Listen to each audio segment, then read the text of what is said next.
morning, everyone, and welcome to day 7. I don't know because I missed a day. I'm just a girl and things happen. I already announced that I'm missing some Tuesday uploads because of just my schedule, right? But unfortunately, I missed a Monday upload yesterday, and it was because I didn't plan this. I didn't plan this at all.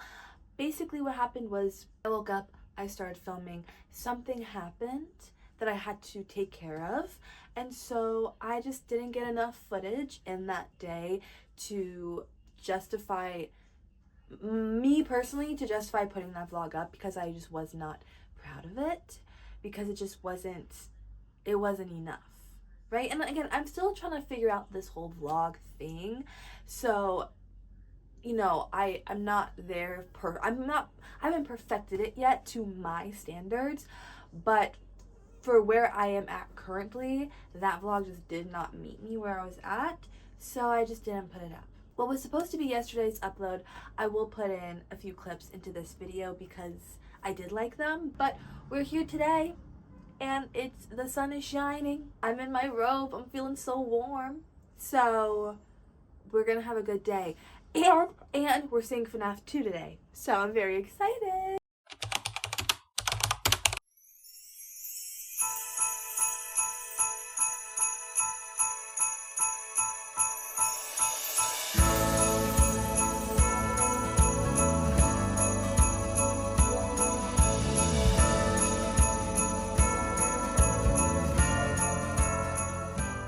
I think I want to redo my top 4 on letterboxd because I don't know. Okay, wait, what is it right now? Right now, it's Harry Potter and the Deathly Hallows Part 2, Little Women 2019, Divergent, and The Hunger Games, The Ballad of Songbirds and Snakes.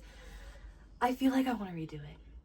Or just change it up. Okay, because, the last time I redid my top 4 was maybe, like, 7 or 8 months ago, I want to say. Or no, maybe, I think it was a year ago, actually. No, it was. The last time I redid my letterboxd top 4 was a year ago, so I think it's time for a refresh. Harry Potter and the Deathly Hallows Part 2 is 100% safe because that is my favorite movie of all time. Of all time. Nothing tops it. It's spectacular. It's my movie. It's my movie. So, Deathly Hallows Part 2, never leaving my top 4. Ever. Divergent, I also think just has to stay because that film impacted my life in a way that a lot of films have never reached. Like, that film truly changed my life, and I consistently think about it and I consistently go back to it. Okay, sorry, I'm just a girl. I really am. So then we have Little Women 2019 and Hunger Games Ballad of Songbirds and Snakes.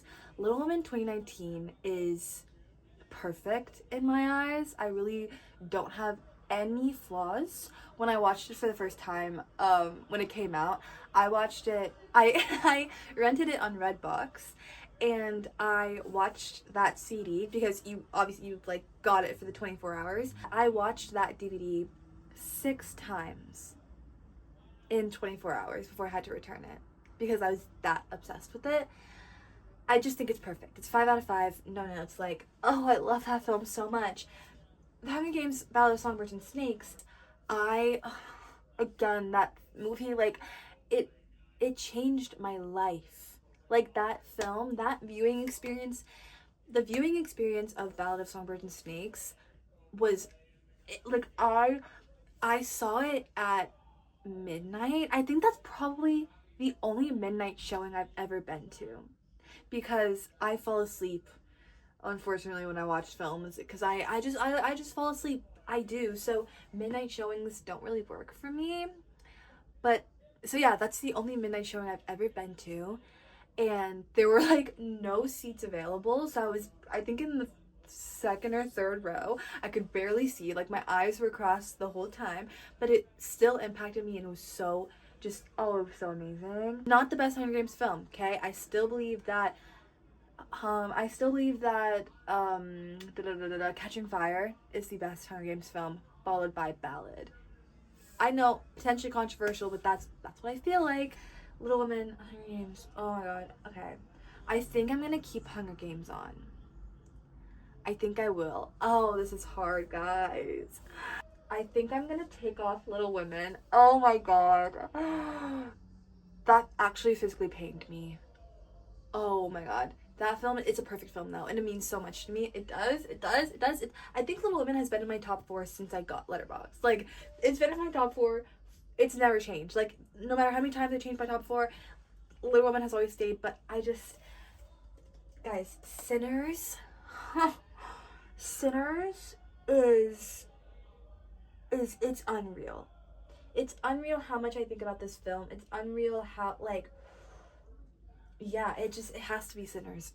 Sinners has to be up there. Oh my god. I think that's it. I think I'm gonna keep Ballad because I just love it that much. Keep Divergent, keep Deathly Hallows, and put in Sinners. Little Women, I'm so sorry. Wow. It like looks so different now. But that is my truth. That's my truth, and I'm gonna stand by it. So, new updated Letterboxd top 4. Harry Potter and the Deathly Hallows Part 2. Sinners, Divergent, and Hunger Games: The Ballad of Songbirds and Snakes. I just love Sinners. Oh, it has. I just wanted to take everything. I'm not fully caught up on all of the eligible releases for the Oscars, right? But all I'm saying is Sinners, Hamnet must take everything. They must. Or else it's rigged. Because those are two perfect films.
And they had 2 Ken Barbie dolls, and they were singing, what song were they singing? It wasn't Wait For Me. Was it All I've Ever Known? I don't know. It was some song from Hadestown, and they were getting down with the tune. I said, hold up, this is me. Was it? Oh, my jaw! Oh, what happened? I went to sneeze, my jaw popped. Let me see. Hey! You're fine. You could have got your own glass of water. Come on, left arm. What? That's your water. Please. I was like, water. That's your water. It's not even to the See, if you had a water bottle that you kept on standby, like me, I got my you swans on standby. And guess what? My water bottle is in the water. Your water bottle? Your water bottle. You have a water bottle? Mm-hmm. You sure? Is it mine that you stole? No, I don't know what propaganda you're spewing, but that's mine. Oh. Sorry. Refreshing. We're gonna head to the theater to watch FNAF 2. But before that, I have to go drop off a Christmas present at the post office. So we're gonna go drop off our present and then head to the theater. But first, I'm making a giant hot chocolate for myself because I need that, quite frankly. I need it in my system. So let's do that quickly. I'm taking first drops in my room. Woo! We need milk and a pot, and we're gonna pour her in. I need, but I'm gonna cover her, and hopefully she starts to warm up. Oh, we have our package, so I'm gonna put her over here so I don't forget to take her with me. I'm supposed to leave in a minute, but I have to make my hot cocoa first. Putting on our shoes. Ooh! Ooh. Marshmallows and our cocoa. The cocoa we're using, Swiss Miss milk chocolate. Like 2. Yeah. Ooh, magnificent. Oh, it's gonna be perfect. Bro, I'm literally so good at my job. Wow. Excuse the dirty dishes. Yeah, excuse those. Oh, it's hot! Baby, because it's glass. Do you not have a koozie or something? No, we don't. Why don't you put it in the white tumbler? I believe that was just one dream. Now we put in marshmallows. Flop them in, I guess. Didn't even finish the water I gave you. Bro. See? Ready to go? Head on out. We have our package, our drink, our blanket. I think we're ready. So.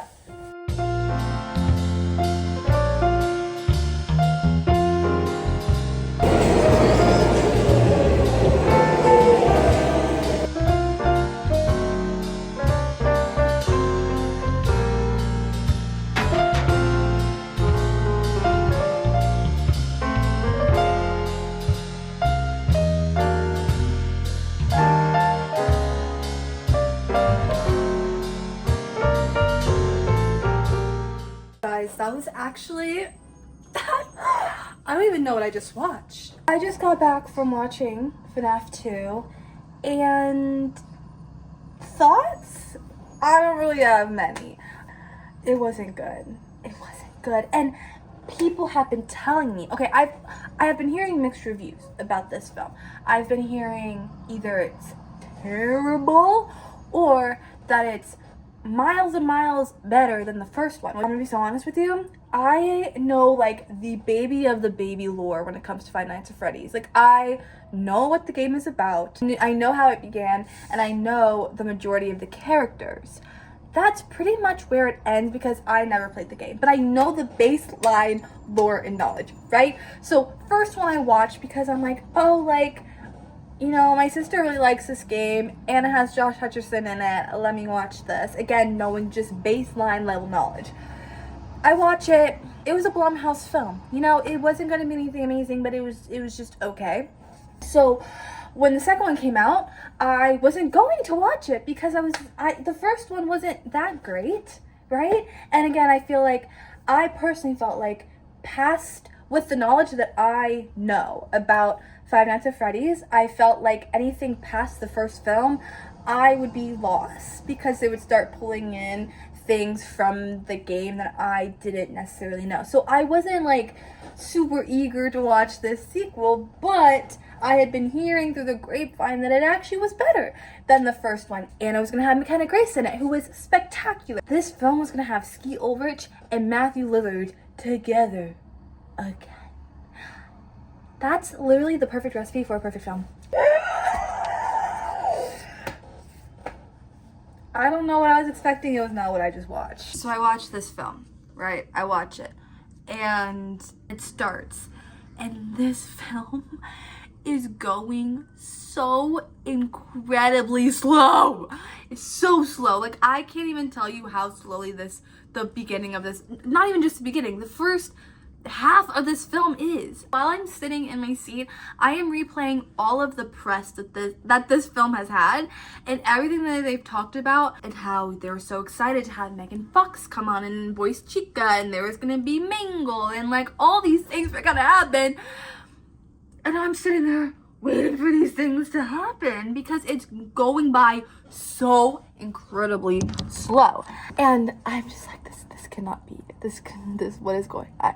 I was just baffled about how slow the whole thing was going. Josh Hutcherson is gorgeous and brilliant and so talented. So he was great the whole time, right? The actress who plays Vanessa, oh my gosh, what's her name? Oh my god.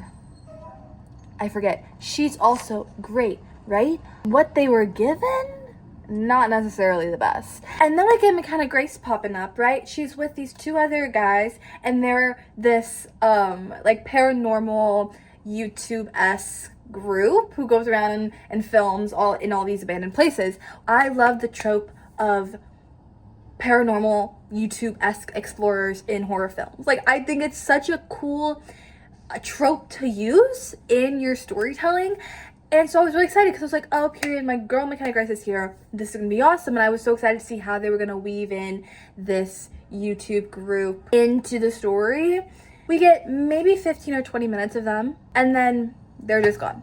Like, they are not in it. When her first friend died, I said, okay, so they're gonna kill off both guys, and then Mechanic Grace is gonna be the sole survivor. Then she's going to work with Mike and work with Vanessa and Abby, and they're going to work together to figure this out, right? Because Mechanic Grace has been in all of this press.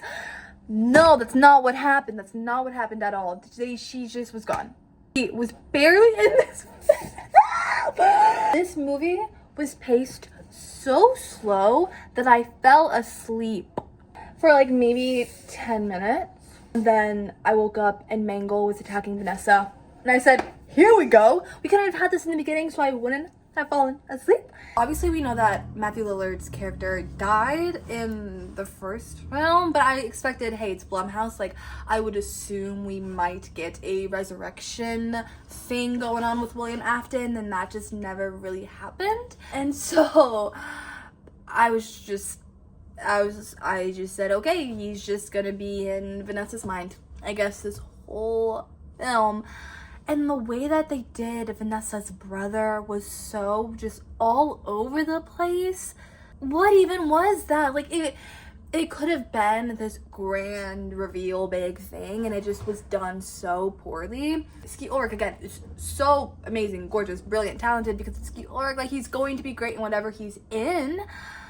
But he was barely in it again. And of course, if you have any knowledge of the game, you already know who Skeet Ulrich's character is. And so I was just expecting a little bit more. And it's very clear that they are doing a, Henry Emily will return in FNAF 3 type of thing. It's obvious that they're setting that up because we get two post-credit scenes. One is a mid-credit actual scene that ends with William Afton's suit, and then the second one is a voice recording of Skeet Ulrich as Henry Emily, and it's basically just a voice recording or a voicemail of him calling Mike and confessing who he is, saying, hey, like, dude, I'm William Afton's business partner, they're coming for you, like, da, da, da, da. And don't even get me started on the last shot of this film. Oh my god, I can't. This film ends on a shot of Vanessa walking out of the house and getting possessed by the marionette. And all I could think about was the ending of season 1 of Julia the Phantoms, when Nick goes to Julie's house and gets possessed by Caleb Covington. Just can't. Like, that's really the ending you're gonna leave us on until your next film? I felt so bad because the people next to me were laughing the whole time. It was not supposed to be a comedy. And they were laughing. I just feel like this IP is so epic and you can do so much with it, and this film just was not it. I'm currently in my kitchen because I walked over here probably an hour ago to make myself dinner because I'm starving. And somehow, instead of making dinner, I have moved this bench that is normally over here at this table. I am now sat on it in the kitchen because instead of making my dinner, I have sat here in this exact position by the dishwasher on my laptop for the past hour, creating a playlist called Songs I Want Played at My Wedding. And it's 4 hours and 57 minutes long so far.